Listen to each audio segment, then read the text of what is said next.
Welcome everybody, Ravenar here, and today we're going to talk about Alterac Pass. And of course, I do want to remind you guys that the purpose of this guide is to give you guys a few quick tips and tricks that might help you do a little better on this map. And if you haven't already, make sure you guys check out my drafting guide. I'm going to go ahead and post a link down below in the description. But without any further ado, let's hop in.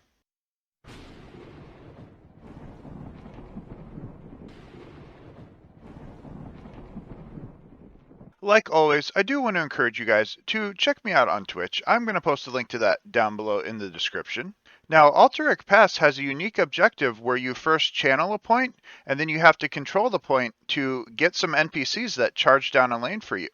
But without any further ado, let's hop into this tier list and kind of show you what's good here. So Alterac Pass is going to have a couple of things that you're going to want to focus on. You, of course, are going to have your globals like your Brightwing, your Dahaka, your Falstad, your Deathwing, but you're also going to want to look at things that are going to help you take the camps, and more on that a little bit later, and things that are going to help you take the boss. So wave clear type heroes are going to be very effective here. So something like a Jaina, Greymane, Vala are going to be good here. You can also go into your solo lanes helping you out as well. Something like a Sonya, potentially a Leo could help you with clearing those camps. And then for the boss, obviously things like Greymane again and Vala and Sylvanas are going to be things that are going to help you clear the boss and the camps pretty effectively. And then on the bottom side, you're going to have your normal not so good heroes, something like a Cho'Gall. Butcher, not going to get as much value because it is going to be a bigger map.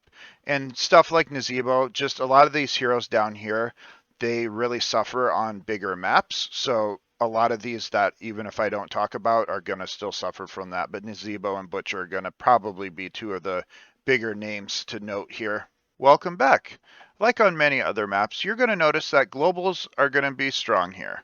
So you want to make sure that you're always keeping that in mind while you're drafting. Now, unlike a lot of other maps, this map is only going to have two different kinds of camps. You're going to have your siege camp and you're going to have your boss. We're going to start by talking about the siege camp. Now, the thing with these are they're not super strong, but they do have a very specific use on this map. Probably the biggest advantage that the siege camp has is going to be a really short cooldown. So you want to make sure that you are taking it every opportunity you can, starting at the very beginning of the game.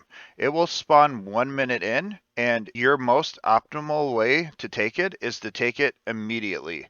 That way, it will be up again right as the objective spawns, and you get to take it a second time. And what that does is create pressure in the middle lane that your opponent now has to deal with. If they leave that camp alone, it's going to get a lot of value if left on its own. So the next thing we're going to talk about is going to be the boss.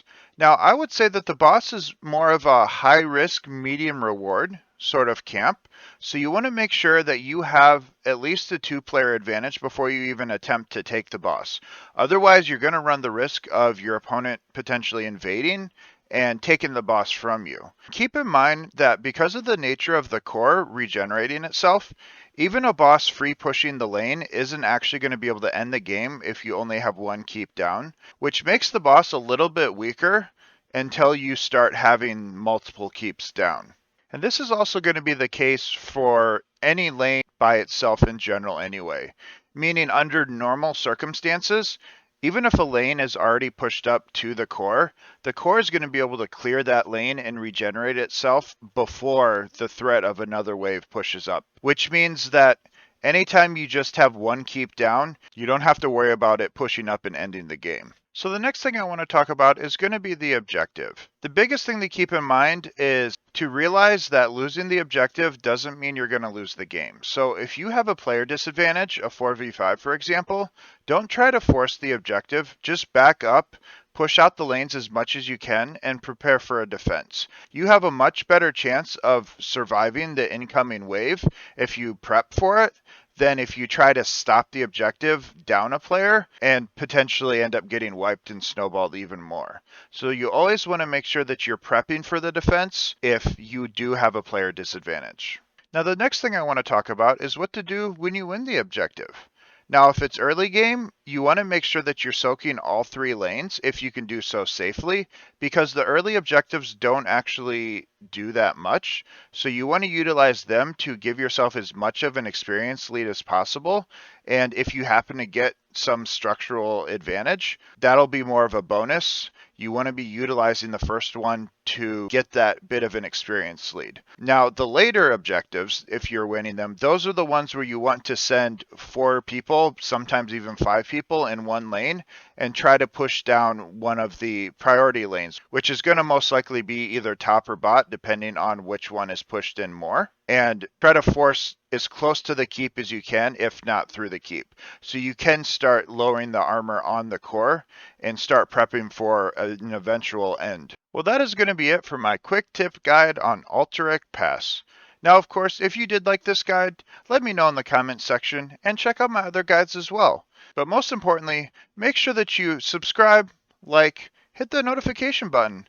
But most importantly, have a good night, everybody. Is he still here? If you vault, your A does more damage. Wait, does it? Doing dash, the next basic attack with 2-second deals. Wait, really? I didn't know that. Wait, how long's that been a thing? Did they just add that?